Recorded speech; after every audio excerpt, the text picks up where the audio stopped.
Good morning, dear students, and welcome to the geography class.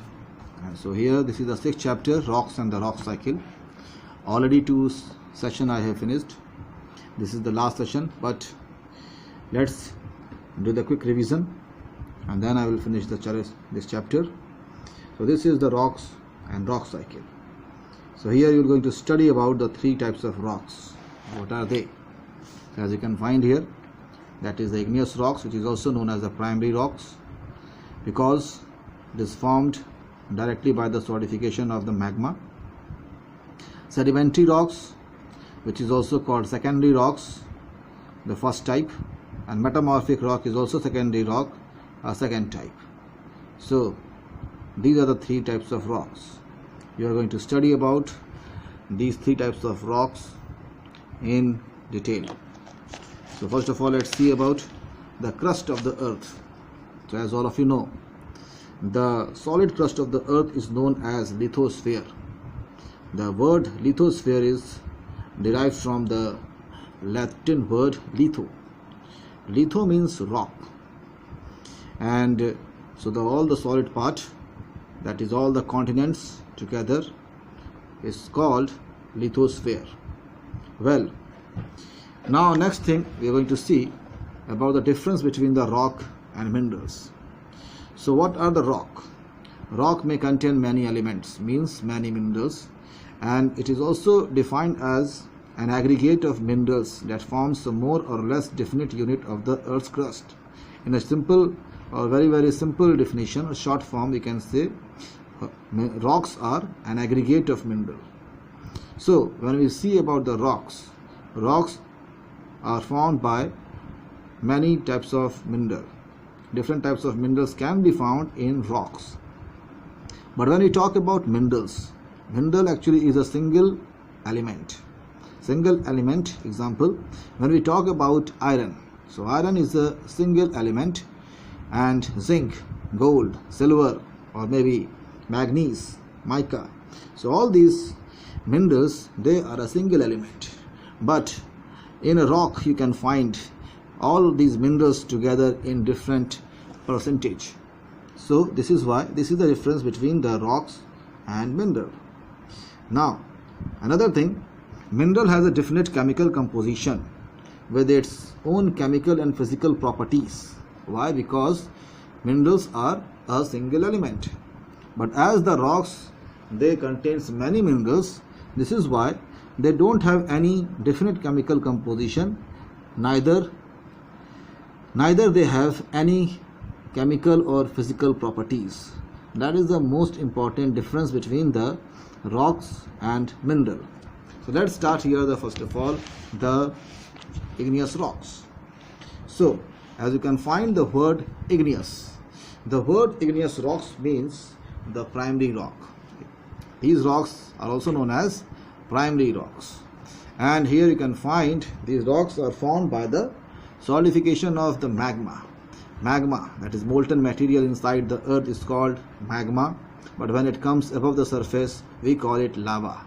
Well, now these magma, they are of 2 types, as you can find here, basalt magma and silicate magma. So when it comes above the surface we call it basalt lava and silicate lava, and when they solidified, so we will see it again afterwards, but let me just explain you. So basalt magma are the magma which is very hot and highly fluid. Well, the most important difference between the basalt magma and silicate magma, that is also known as the acidic magma. So the basalt magma and acidic magma is, basalt magma contains less silicate, while the acidic magma, which is also called silicate magma, and as the name suggests, it contains very high silicate and it is very viscous. Next is the types of igneous rocks. So as you can find here, the igneous rocks, they can be classified on the basis of structure of grains, chemical composition, and mode of origin. So first of all, we are going to see on the basis of silica present. On the basis of silica present, the igneous rocks can be categorized into 2 types. First is the acidic igneous rocks, which contains very high amount of silica. Example, granite. Second is the basic igneous rocks, which contains low amount of silica. An example is a gabbro. These are the two examples of the acidic igneous rocks and basic igneous rocks. Another classification is on the basis of occurrence. Occurrence means inside the earth, when the magma solidifies inside the crust, we call it intrusive igneous rocks. But when the magma comes above the surface of the earth, as you can find here in this figure, above the surface, this is called extrusive igneous rocks.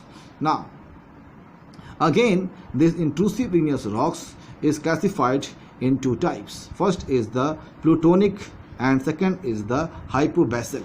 So let me show you in the figure this magma chamber. When the magma solidifies in this chamber, there forms the plutonic rocks. But when the magma enters in the crust, means in the dike when they solidifies, or in the cracks they enters and solidifies, so these igneous rocks are called the basalt igneous, intrusive igneous rocks. So intrusive rocks again are of two types. In the magma chamber, when they solidifies, it is called plutonic rock, but when it solidifies in the close to the upper surface, that is upper crust, so it is called hypobasal rock. These are the two categories of intrusive igneous rocks. Next is the extrusive igneous rocks. So when we talk about the extrusive means the igneous rocks which are found above the surface of the earth. Now these rocks actually are formed either by the explosive way, means sometimes the volcano it explodes, and in that actually the lava and the ashes comes out. First of all the ashes comes out and then the lava. So what happened, these lava contains two things. First is the ash and second is lava. So this is a mixture of ash and lava, and they are called explosive type of extrusive igneous rocks. Second is the quiet type. Quiet type means from some cracks when the magma continuously comes out very easily without any explosion, and that is a pure lava. There is no mixture of ash in it, and so when they solidifies, they are called the quiet type of extrusive igneous rocks. So these are the classification of igneous rocks. Now very quickly let's see some more different types of the intrusive rocks. As you can find, the batholith, that the large mass of igneous rocks found very deep inside the earth, and they actually covers about more than 100 square kilometer area. Another is the laccolith, that is dome type of mass. Then the sill, that is the horizontal layers when the magma enters in the cracks in horizontal layer. And the stalks, they are composed of the granitic rocks, and dikes actually are sheet like a body of intrusive igneous rocks. Now let me just show you some of them in the figure.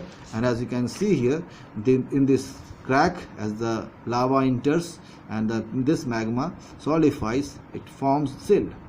Then in the vent, actually when the magma solidifies, it forms the dike. At the same time, now already you know this thing, inside the earth, in the chamber, when the magma solidifies and it forms it is a plutonic rock, but it is also called the batholith. Now these are some examples. Now let's move to the characteristic of igneous rocks. So first of all, igneous rocks, they are solidified from the molten magma, right? Second thing, they are not found in the beds means they are not found in the layers. No layers are found, because only in one rock, that is the sedimentary rocks, are found in layers. And they are not fossiliferous, means they don't contain any fossils, because of the they are formed from the molten material. So what happens, all the fossils even they are destroyed, means they don't found, means no fossil is found here. Second, then the fourth point is they are very, very hard, and they don't allow the water to percolate, means they are non-porous. Next thing, they are granular and crystalline, because they are formed by the solidification of lava. As the lava gradually and sometimes very quickly it solidifies, so they are formed into granular or maybe crystalline. So they may be, these grains also can be the big grains or the very fine grains. Very fine grains, they form the crystalline, they are also called crystalline. So why the fine grain and the big grains? Because these magma, they solidify sometimes very quickly or maybe very gently, slowly. So in that actually the grains can be the very, very fine or maybe sometimes very, very big. Well, these are the difference. Next is they generally gets weathered by only mechanical weathering. Mechanical weathering means they are only weathered by the condition of weather, change in the extreme change in the temperature, or maybe by the agents of erosion, that is the running water and the strong winds, right? They generally weather these rocks. Next is the igneous rocks. They contain silicate, maybe less or high, but they contain some amount of silicate. Another thing, they also consist many valuable minerals like iron ore, gold, silver, zinc, lead, aluminium, manganese, mica. These are some important and valuable minerals found in these rocks. Next is the sedimentary rocks. So as you can find here, the sedimentary rocks are formed by the word suggests sediments. So when the sediments, like what are the sediments? Like the sand, soil, mud, clay, silt. When these sediments, which are actually weathered from the rocks, right, and when these sediments get solidified, they form sedimentary rocks. So usually these sediments actually are deposited in layers, and what happens, they solidifies in layers, and that is why these sedimentary rocks mostly are having the layers in it, and that's why they are also called stratified rocks, because the layers are called strata. That's why these sedimentary rocks are also known as stratified rocks. Now let's move and let's see the types of the sedimentary rock. So as you can find here, the sedimentary rocks, it can be classified in three types: mechanically formed sedimentary rock, chemically formed sedimentary rock, and the third is the organically formed sedimentary rock, in which you can find some example like sandstone, conglomerate, mudstone, claystone, shell. These are some example of mechanically formed sedimentary rock. Then the chemically formed sedimentary rock like limestone, dolomite, chert, and evaporites. Organically formed sedimentary rocks are the coal, petroleum, and natural gas. And here one picture is here. As you can see here, some pictures, some photograph of some rocks, like this is a limestone, and this is a picture of a chalk, and this is a sandstone. Now this is a mudstone, conglomerate, and this is a redstone. Now let's see about the first thing is the mechanically formed rocks. Mechanically formed rocks means when the rocks actually, maybe the pre-existing rocks like the igneous rocks or maybe the metamorphic rock, they go through the process of weathering and erosion. Now weathering and erosion is a mechanical process, and this mechanical process, the rocks are weathered into sediments, and these sediments are taken by this agent of erosion to some place, and they have been deposited. After wherever they are deposited, and when they solidifies, they forms the sedimentary rocks. So all the sedimentary rocks which are formed by this mechanically activity, that is the weathering and erosion, they are known as the mechanically formed sedimentary rock. Now here we are going to see some type of mechanically formed sedimentary rock. One is the sandstone. In this, what happened, the sand is deposited at some place, and when what happened, they get solidified, and there is one word used for the solidification, we call it lithification. So when they go through the process of lithification, the sand, so what happened, they forms the sandstone. Next is the conglomerate. In conglomerate, what happened, very small cobbles and the pebbles, when they just get solidified together, because, so you can say the cemented together because of the presence of calcium carbonate and silica. Like example, you can see here in this figure, as you can see here, so many small cobbles and the pebbles are there. They are cemented together, forms one rock, and this is called conglomerate. Next is the siltstone. Now when the silt gets solidified, that is lithification process takes place, and it is known as the siltstone. Now Next, let's see here. Now the next rock is the shell. Shell, as you can see, the mud stone. When the mud gets solidifies, so it forms the shell. Now these are the some examples of the mechanically formed rocks. Now next is the organically formed rocks. Organically formed rocks, example like coal. Then the calcium carbonate means the calcium carbonate in calcareous rocks. Example, the limestone and the chalk is a very typical example of calcareous rocks. So, and petroleum. So petroleum, coal, and the limestone and chalk, these are the some examples of organically formed rocks. Now how they are formed?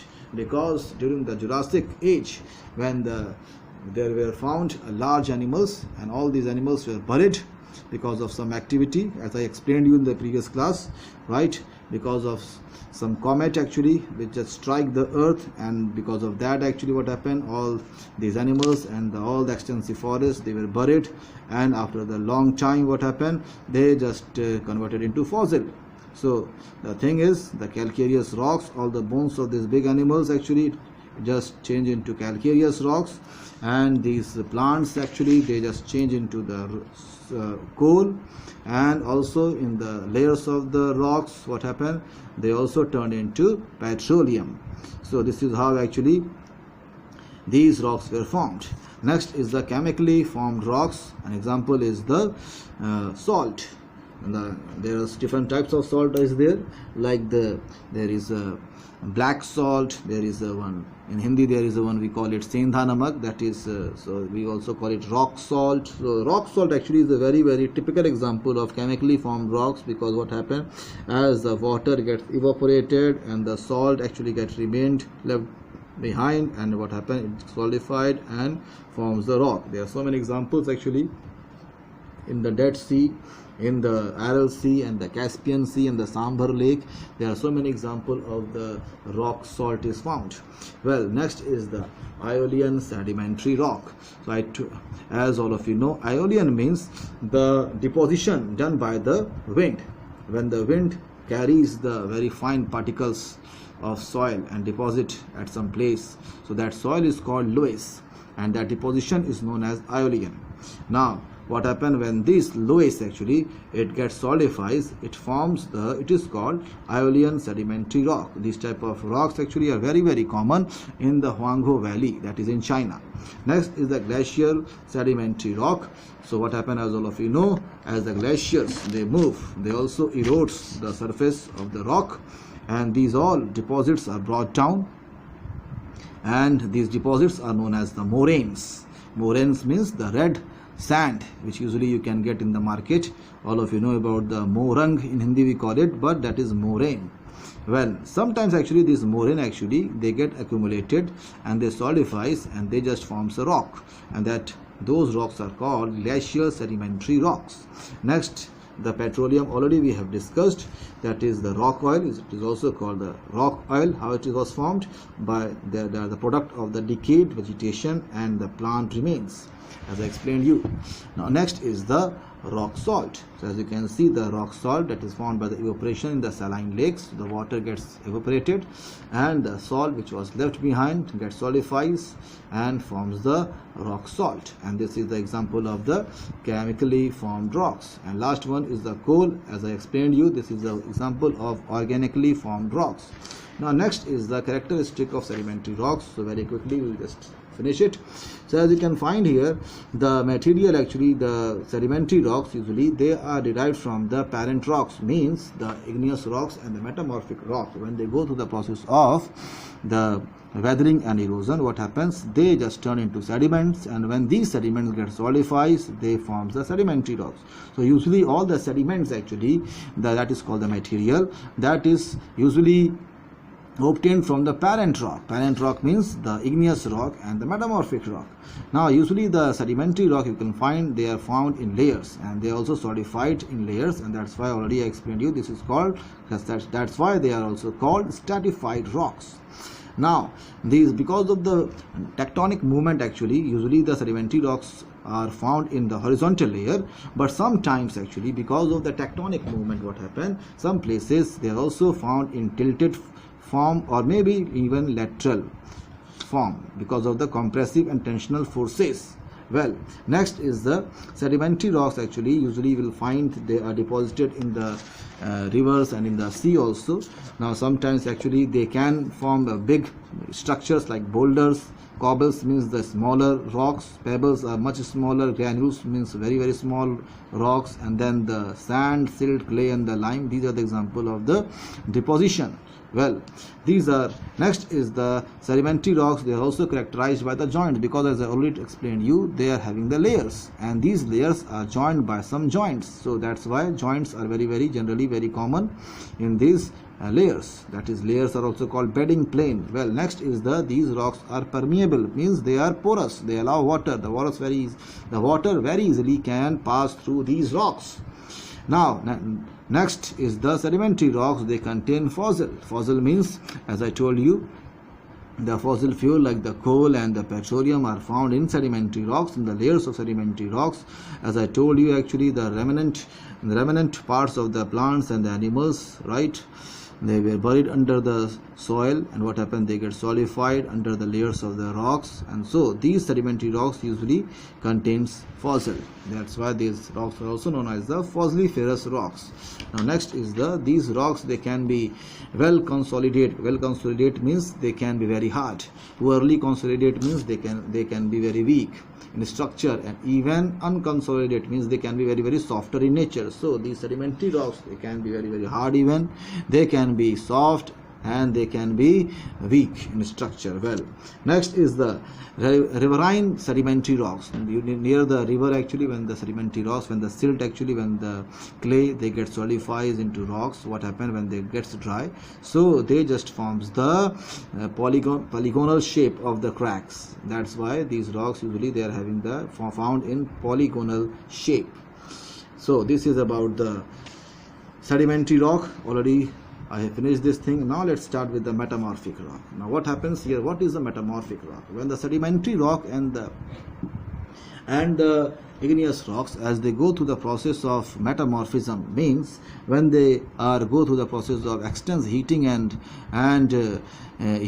pressure, what happens? They forms the metamorphic rocks. So there are the example. So usually, let me just show you some example here. This is one example. As you can find, slate is the example of sedimentary rock, but when it is exposed to the heat and pressure, they just turn into shell. Even the schist also is the example of the metamorphic rock. But what happened? The shell, actually they are formed by the shell.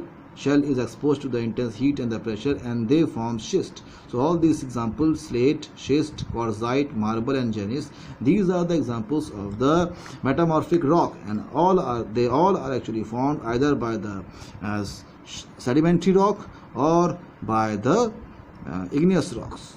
Okay, now let's see here the causes of metamorphism. So usually the metamorphism may caused by the volcanic eruption, during which actually when the magma comes out, so because of the intense heating, what happened, the rock, when it comes in the contact with the lava, they just go through the process of metamorphism.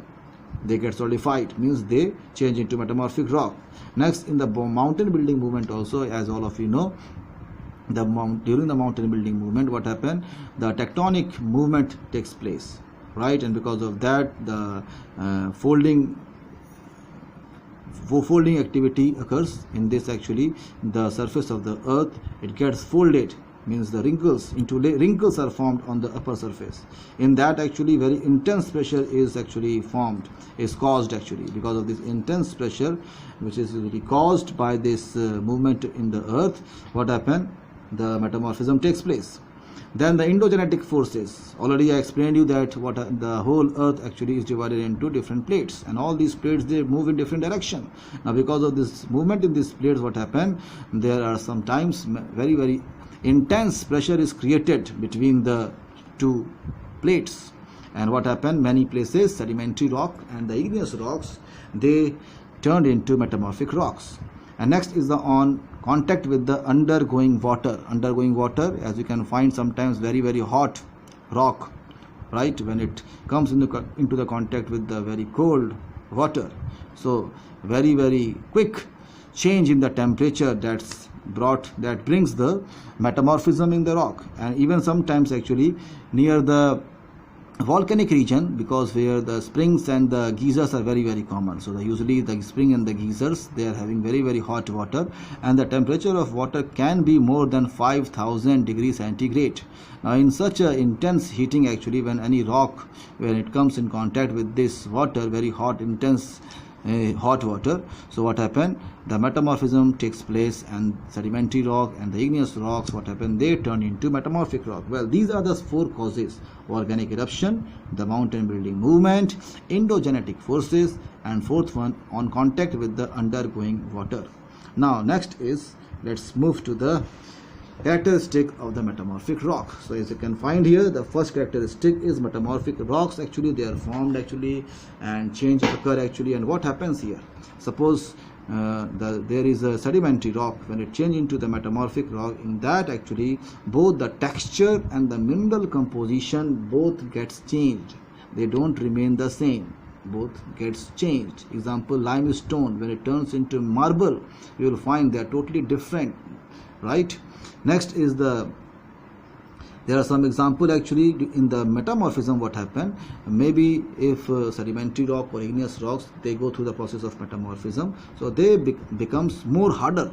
So usually the metamorphic rocks actually are much harder than the original rocks, from which they get metamorphized.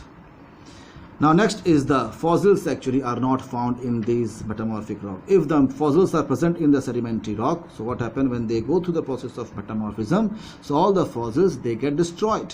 Next is the coarse grains. As I told you, the metamorphic rock, they contains the coarse grained, right, and because of this actually they are imperfectly foliated. And so example, there is one more example, this point actually, let me explain you here in this different way, right? As let me give you one example, and let me make it easier for you. Now if you will find here, these are the 3 types of rocks: slate, then schist, and gneiss. All these 3 rocks, they are formed by the same sedimentary rock, shell. In all the 3 cases, shell is there. Let me show you another point here from your book. And if you will find here actually, as you can find, the shell can involve a series of steps depending on the intensity of temperature and pressure. So because this change depends upon the different intensity of temperature and pressure, now the same shell can change into not only slate, but it can change into schist and even gneiss. So these are the 3 types of metamorphic rocks. They all are formed by the shell. But why it happens? Because in this process, the different amount of heating and the pressure is involved, and that actually different types of metamorphic rocks were formed. Now this is what that point actually that means. Now next is the another point here. This metamorphic rocks actually, whenever the metamorphic rocks are found, suppose in the sedimentary rocks, as I told you, sedimentary rocks are found in the layers, that is the bedding plane, and whenever they get metamorphized, means they are formed into metamorphic rocks. So what happened, the layers are broken. That's why actually the split actually, they metamorphic rocks, when they are formed, so these rocks get split. That's why they are never found, metamorphic rocks are never found in the layers. Well, next is the metamorphic rocks are impervious. Impervious means these rocks are non-porous, they don't allow the water to pass through them. Well, now let's directly move to the types of metamorphism. Now there are the 4 types of metamorphism. So the first is the thermal metamorphism. What is the thermal metamorphism? Now thermal metamorphism, what happened when thermal metamorphism takes place, when this metamorphism takes place only due to the high pressure. Only due to the high pressure. Now that is thermal metamorphism. Very good example is graphite. Another one is the dynamic metamorphism. Now this metamorphism takes place only due to the high pressure. Now very good example is diamond. Now in the coal mines, in the coal fields actually, due to some tectonic movement, what happened when excessive pressure is created? So what happened? Because the coal actually is the carbon. Now too much pressure is created and they are compressed, and what happened? Diamonds are formed. This is a very good example. Next is the contact metamorphism. Contact metamorphism, when sometimes the sedimentary rock and the igneous rocks, they comes into the contact of some very hot magma. As the lava flows, all of you know the basalt lava is a liquid, in a liquid state, and it can flow to a large distance. So as the lava flows, and whatever rocks, especially the sedimentary rocks, when it comes in contact with this hot lava, so what happens? They turns into metamorphic rock, and that is example of contact metamorphism. And very good example is marble. Now whenever the hot magma, that is lava, it flows in some limestone region, so what happens? It bakes the limestone and marbles are formed. Next is the regional metamorphism. Now usually in the earth, in the mountain building movement, usually what happens? All of you know that there is a lot of too much pressure, that is compression movement, and tensional forces, they are involved in it. And because of that, actually what happened? The rocks which are found above the surface, because of the folding activity, they can be taken deep inside the earth, and where they can go through the intense heating and pressure, and what happened? They can turn into metamorphic rock. Now that is a very good example. That is a regional metamorphism. Well, this is called regional metamorphism. Now all the metamorphic rocks actually, they are of great use. Example, you can find the marble or slate or the phyllites or quartzite or mica. These all rocks are of great industrial use, and in construction purpose also you can find these rocks are used. Now next is the rock cycle. Now just to explain you the rock cycle, usually this thing can be defined as a cyclic process of changing the form of rocks is called rock cycle. But let me explain you with this figure. Now here you can find here that actually these are the three rocks: sedimentary rocks, this is the igneous rocks, and this is the metamorphic rocks. But what happened? These sedimentary rocks actually, when they go through the process of melting, it changes into igneous rocks. When these igneous rocks, they go through the process of intense heat and pressure, they change into metamorphic rock. And again these metamorphic rock, when they go through the process of weathering and erosion, they again change into sedimentary rock. Now this all activity doesn't take place in a short period of time. Now usually if you find about the earth history, so earth history is about million years old, right? Billions and millions, not only million, but we can say many billions of years old. And this is why actually this cycle have continuously it occurred there in the earth history.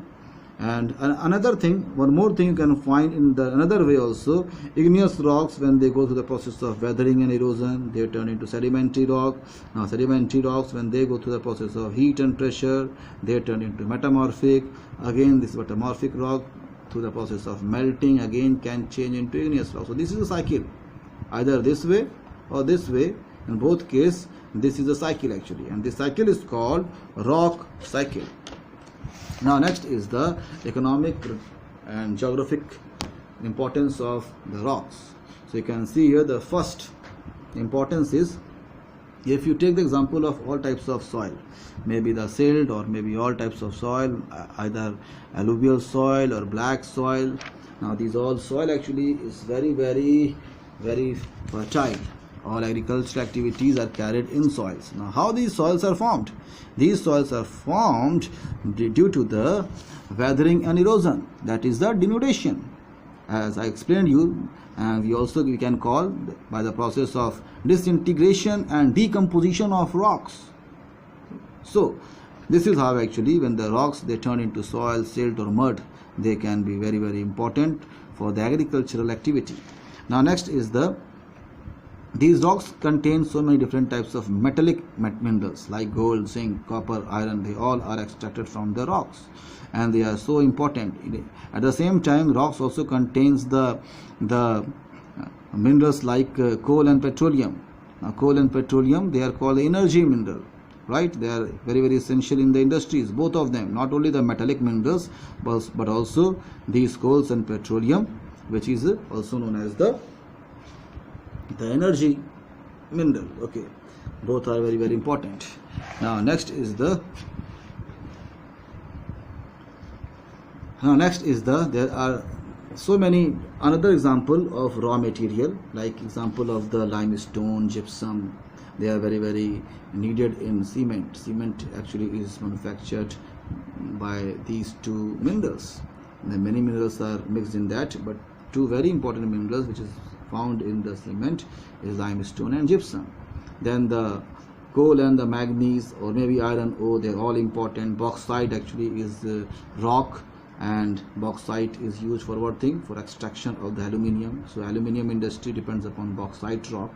So like this, actually all these minerals actually they are extracted from the different types of rocks, and they are very, very important in different industries. Next is the rocks actually are also important in the construction of the roads, or maybe the construction of the buildings, or the roads, or maybe the dams. In every construction, even one simple house, you can find different types of rocks are needed. In the kitchen you can find there's a granite is being used outside on the floor, lawn, or maybe the roads. Different types of rocks are there. The sheets are being used. Okay. Next is the very, very precious metals like gold, silver, diamond, platinum. They are all actually extracted from which rock? Different types of rocks. That is the rock. Okay. So like this actually, because they are very, very important in making jewelry. So this is the geographic and economic importance of rocks. So this is how this chapter is finished.